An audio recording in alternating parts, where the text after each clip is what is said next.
वालेकुम। आज हम बहुत ही मज़े की मिठाई बनाने वाले हैं।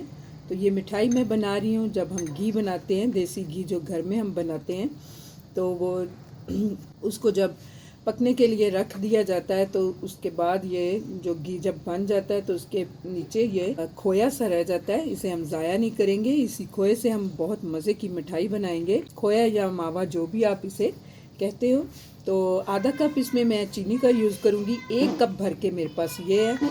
आधा कप से थोड़ा सा ज़्यादा मेरे पास बेसन है, इसका यूज़ करेंगे। हाफ कप भी मेरे पास ये डेसिकेटेड कोकोनट है, इसका यूज़ करूँगी। कुछ कटे हुए बादाम है मेरे पास और हाफ टी स्पून से कम मेरे पास इलायची पाउडर है, इसका यूज़ करेंगे। तो चलिए सबसे पहले मैं बेसन को भून लेती हूँ।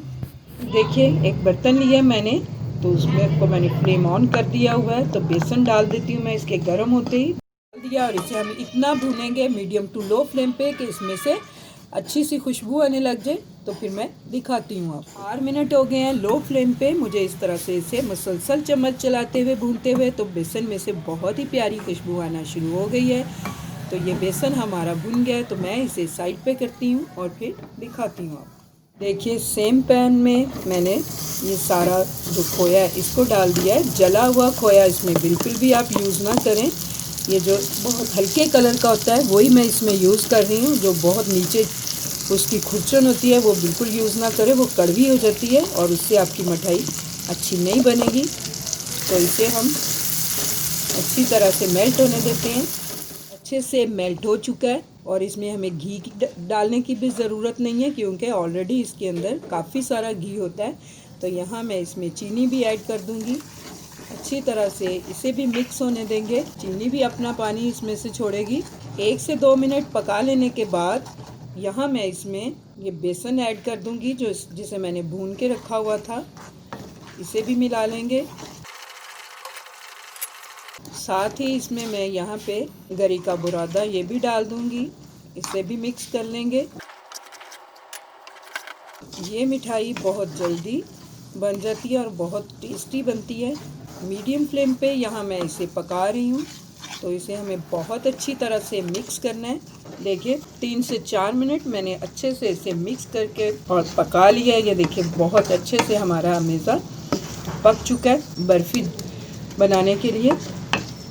तो यहाँ मैं फ्लेम को ऑफ़ करती हूँ और फिर दिखाती हूँ आपको। बिल्कुल लास्ट में मैं इसमें इलायची पाउडर डालने लगी हूँ। इसे भी अच्छी तरह से मैं मिला लूँगी। इलायची पाउडर इसमें लास्ट में ही डाली है तो बहुत ही अच्छी खुशबू आएगी इसमें। मिक्स कर लेते हैं इसे। यहाँ मैंने एक ट्रे लिया है, उसको मैंने ऑयल से ग्रीस कर लिया है। तो ये सारा हमेशा मैं इसके अंदर डाल दूँगी। इसे सेट कर लेंगे हम। ये देखिए बैटर को मैंने अच्छे से सेट कर दिया है। तो ये कटे हुए बादाम मैं इस तरह से इसके ऊपर डाल दूँगी। थोड़ा सा ठंडा होने पे मैं इसकी टुकड़ियाँ काट लूँगी और फिर दिखाती हूँ आपको। ये देखिए मिठाई हमारी अच्छे से सेट हो गई है। तो इस तरह से मैं इसे कट कर लूँगी और फिर दिखाती हूँ आपको। ये देखिए कितनी अच्छी सेट हुई है हमारी मिठाई। ये देखिए अंदर से कितनी नरम भी है, ये मैंने तोड़ के भी दिखाई है आपको। ये देखिए बहुत ही टेस्टी मिठाई ये रेडी होती है। उम्मीद करती हूँ आपको मेरी ये रेसिपी ज़रूर पसंद आएगी। अगर आपको मेरी ये रेसिपी अच्छी लगे तो मेरी रेसिपी के नीचे लाइक का बटन दबाइए, मेरे चैनल को सब्सक्राइब कीजिए। अल्लाह हाफिज़।